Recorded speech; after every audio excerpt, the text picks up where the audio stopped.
Hello there, Aries. Welcome to your March 2018 tarot reading. So I just want to start out this reading by wishing you all a very happy birthday for those of you who are celebrating your birthday time the end of March, okay? So I wish you all the best. Take care of yourself. Don't get too crazy. And especially, with the drinking and driving, okay? Just make sure you have a designated driver. So I'm not going to lecture too much. We have a lot to get through. So I have 4 messages that are coming through. I'm going to relay them first, and then we'll break them down, unpack these ideas just a little bit, okay? So the first message coming in for March 2018 here is they mention material things.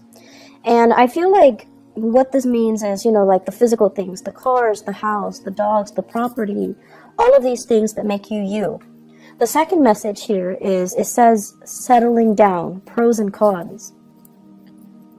And it says wanting to start out over with work. So settling down, but then wanting to start over with work.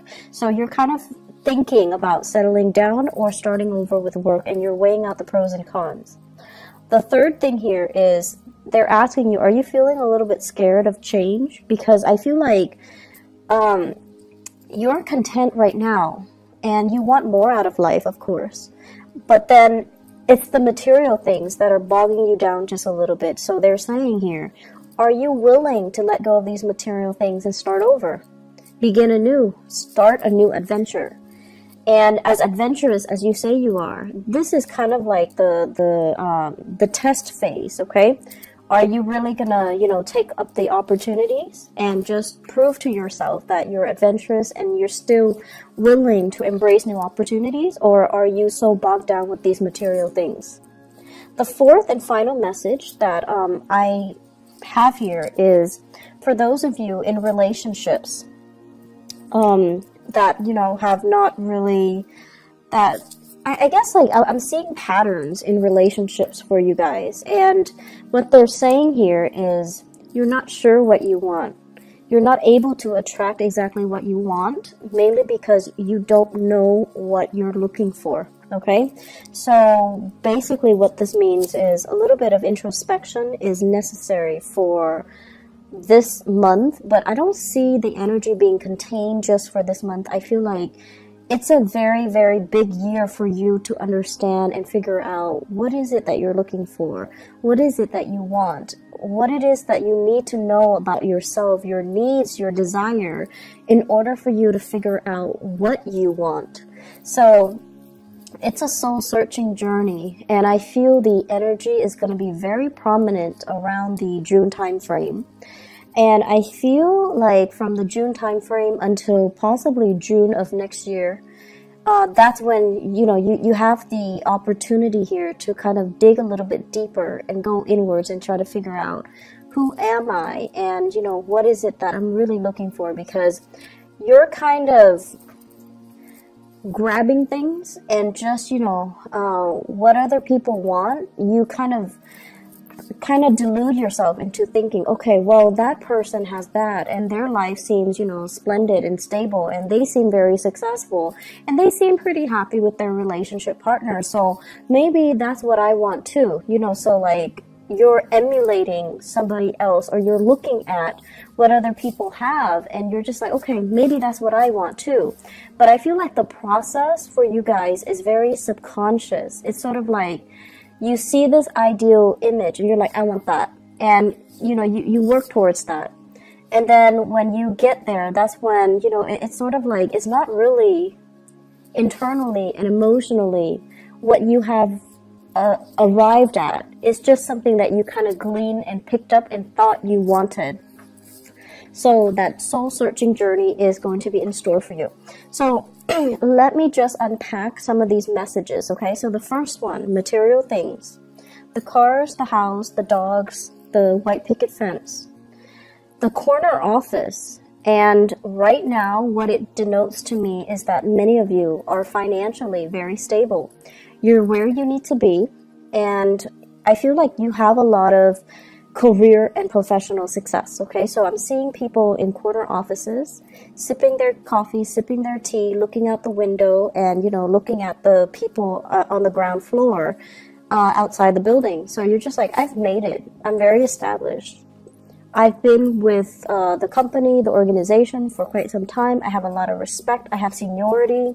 I have, you know, first dibs when it comes to vacation days. I have first dibs when it comes to changing to a new office. So you're sitting pretty. You're in a really good space right now. And so a lot of the times too, when we are kind of like at the peak of our career, we kind of think about, you know, what's next? I'm already maxed out. And I feel like, you know, Virgos in particular hit this period last year. If you have Virgo and friends around you, you might want to talk to them about this and just ask them like, hey, you know, did that happen to you last year? What did you do? How do you know where to go? How do you know when to change direction? They're very good at that, because when they feel like, I'm not learning anymore, I'm not being challenged anymore, they want something new. And I feel like for you guys, it's time for something new, but you're secure where you are. It took a lot of work, you know, and you took great pride in all your accomplishments. So where you're at right now, you feel like you can finally exhale, and you feel like that sense of contentment, and you want to stay and stay and stay. And you know, when we stay in a hot bath, the temperature will eventually, you know, get cooler. And then we find ourselves all of a sudden, you know, trapped in a cold bath. So that's what it's starting to feel like to me. And I feel like you're at this point where you're comfortable, you're accomplished, you have seniority. And it's important for you to start thinking about the next step. Okay, it's important for you to stay ahead of the game. And I know that where you are right now, people look up to you. It's very flattering. People look up to you, people respect you. People want to be like you. But I also feel like you would be shortchanging yourself if you don't allow yourself to shift to a new position, a new situation where you can grow, where you can learn, where you can even have more responsibilities. So maybe, you know, shifting into a managerial position, shifting into a supervisory position, doing a lot more training. But either way, I feel like you need to grow more. It's safe and stable and definitely very nice where you are at, but I feel like there's still a lot more climbing that can be had, okay? The question here that you want to ask yourself is, so what's next? What are we working towards? What is my next step? What do I want to happen for me for the next 5 years? So think to yourself, do I want to stay here for the next 5 years? For the next 10 years? Am I going to be happy? Is everything just, you know, going to be the same? Am I going to be content? So you want to start thinking rather than, you know, 1, 2, 3 year plans. You want to start thinking longer term, 5, 10 years, okay? The second message here, I hear settling down, children, and then wanting to start out with a new path when it comes to your work. Many of you have opportunities to travel and relocate for a very big, prestigious, you know, gig, okay? So this is like traveling in order to relocate and finding like an ideal job. And the transition is going to be amazing, okay? It's going to be very phenomenally good for you, for the family. And even if you're making this move on your own, I feel that it's the right move. I'm seeing a lot of people like heading in the eastern direction and northeastern direction as well. So west heading east. And I'm also feeling as well, it's this process, settling down, wanting love, wanting to have children, wanting to have a family, because right now you're kind of like, you know, at the top of that mountain. You feel really good. You feel very financially secure. And for some of you, it's not so much about what's next professionally, but more about what's next emotionally. I'm ready right now. I'm settled. I don't want to climb anymore. I want somebody to share this beautiful view with. I want a lover. I want family, and I want to settle down and have that sense of family. But then you're also wondering, if I were to, you know, relocate, is that going to interfere with this family? situation. So there is that that push and pull factor I feel coming in for many of you. So you want to really think about, you know, what it is that you're looking for, because I feel like it's like floating around you. You're kind of looking at other people and their lifestyle and emulating what you see, rather than, you know, really asking yourself, am I wanting that because of what I see somebody's version of it or vision of it?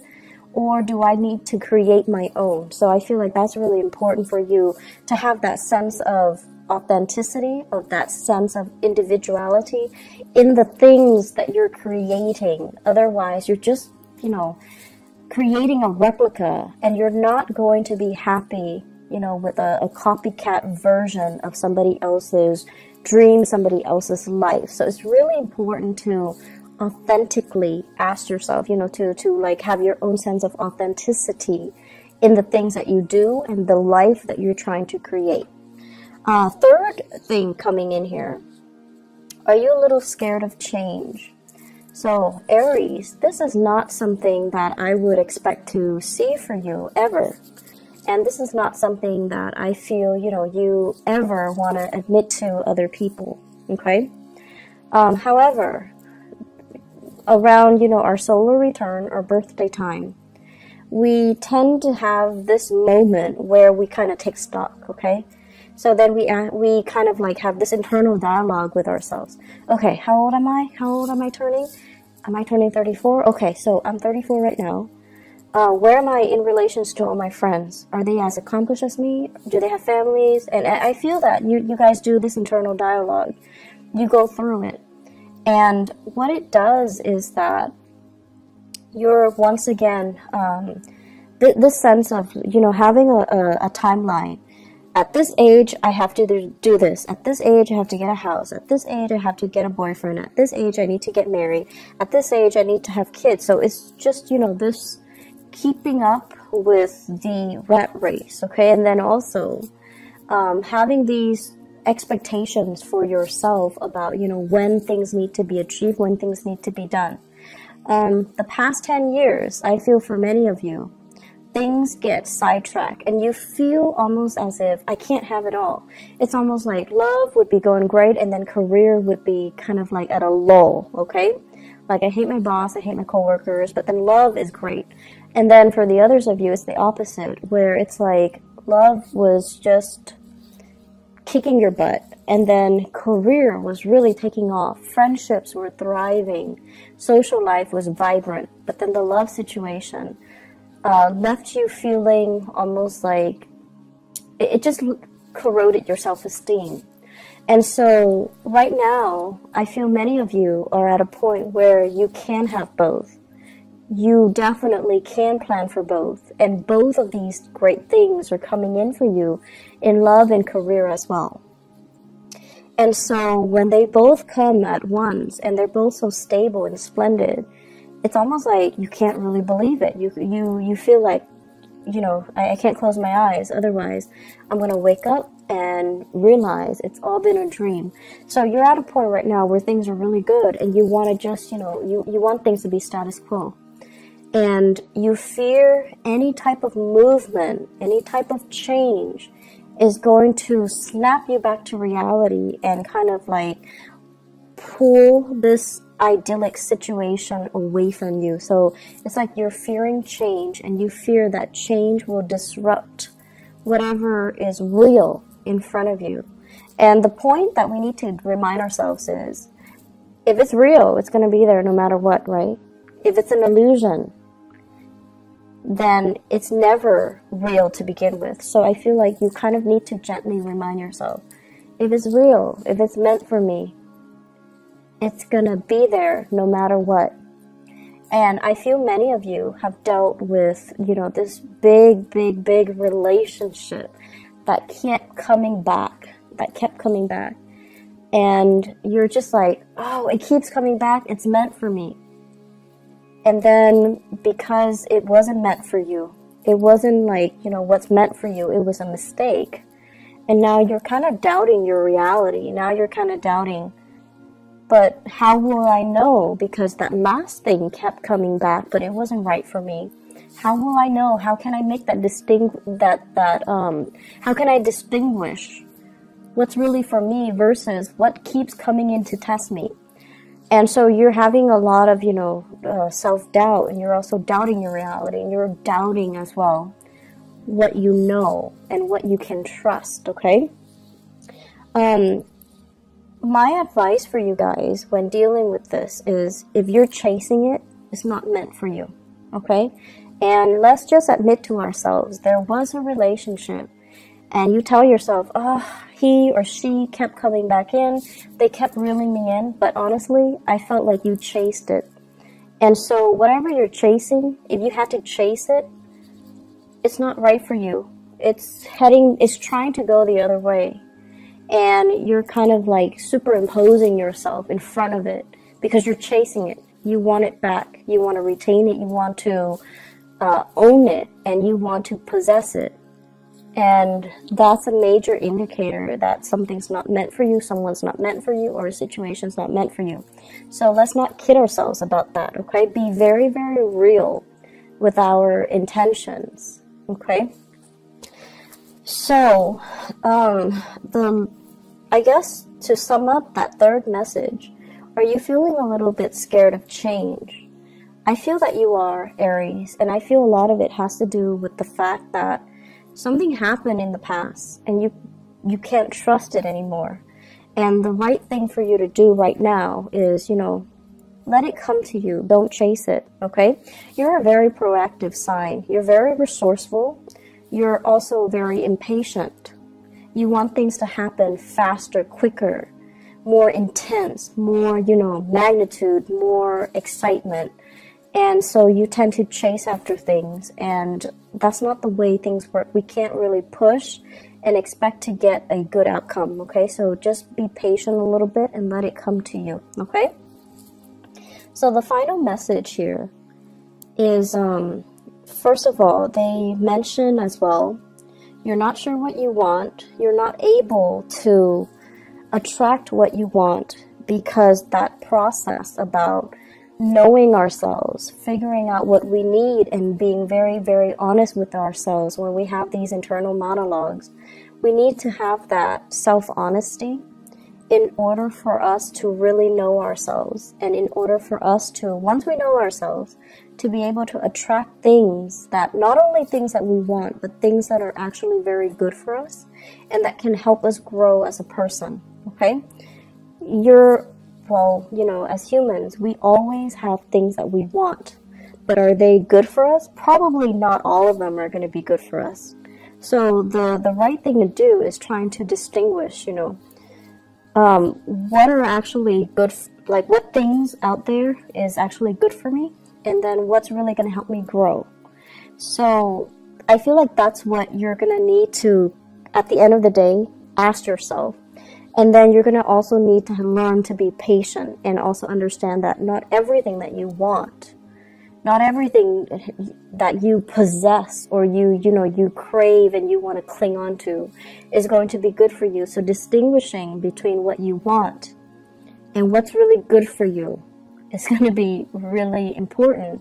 And as I'm saying this, I'm hearing you guys say, but I want it, so it has to be good for me.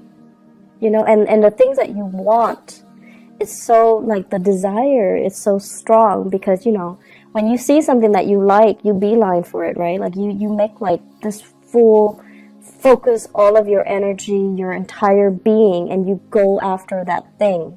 So it's like an arrow. That's what it feels like to me. Like, you're so focused and fixated on it, on that desire, on that sense of like, I want that. I want to possess it. I want to own it.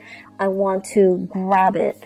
And you kind of don't think about, is it good for me? Okay, so it could be a person, it could be a thing, it could be whatever it is that's not really good for you, that you kind of go after no matter what. So let's really think about, in the spirit of growth, how is this thing, this object, this person, this desire going to help me grow?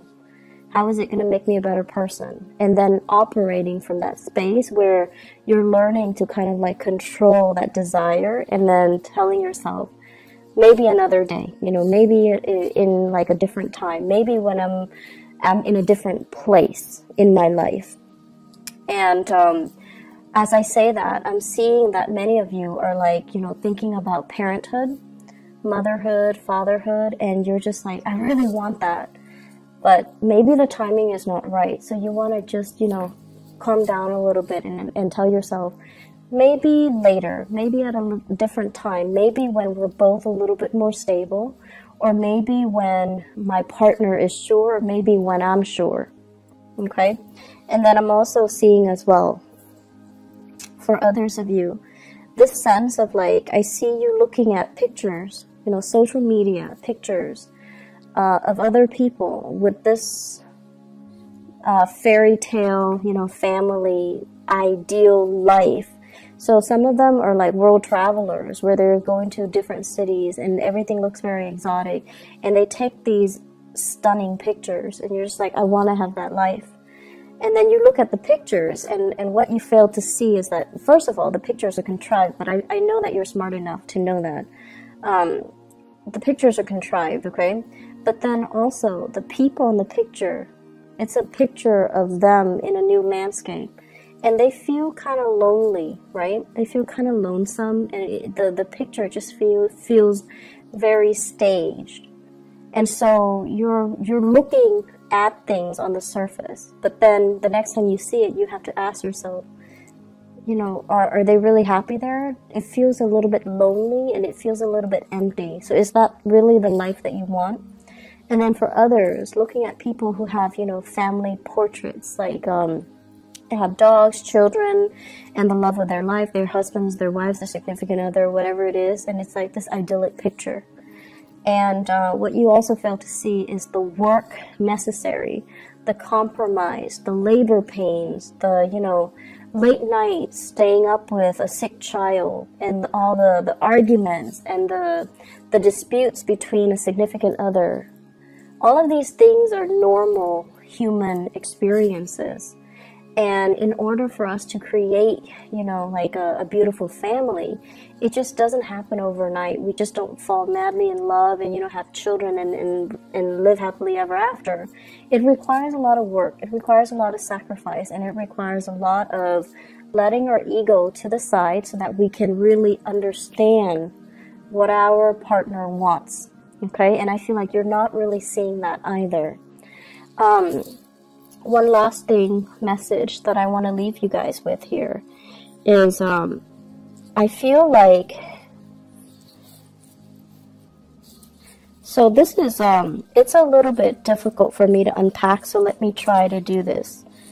First of all, I see many of you telling yourself, once I have that perfect partner, once he or she shows up in my life, I'm going to quit my ways. I'm going to quit going out. I'm going to quit, you know, staying out late, drinking, blah, blah, blah. And I'm going to become a little bit more domesticated, a lot more reliable.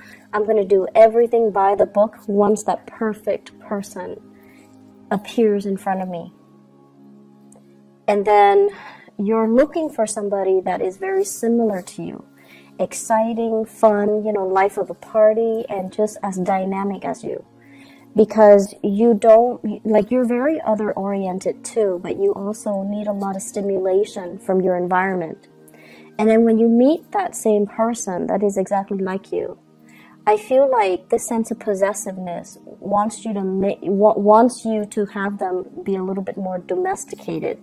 So you want them to stay home. You want them to exclusively to yourself. You want to spend more time with them.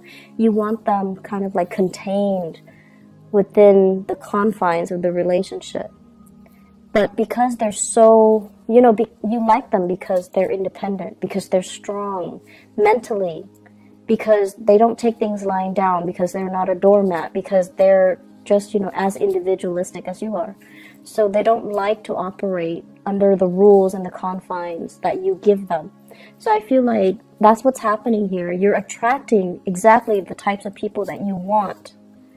But because they're so much like you, that it's really hard for, you know, two people who are so fiercely independent and who will, you know, adamantly advocate for their independence to really be together and to really compromise with each other and to really feel like staying home and watching movies, you know, all day, every day is enough. So I feel like that's what's really happening here. And so you have to try to figure out, you know, it's not so much what you want in a relationship partner, but finding somebody who's right for you, who will give you that emotional nurturing. Okay?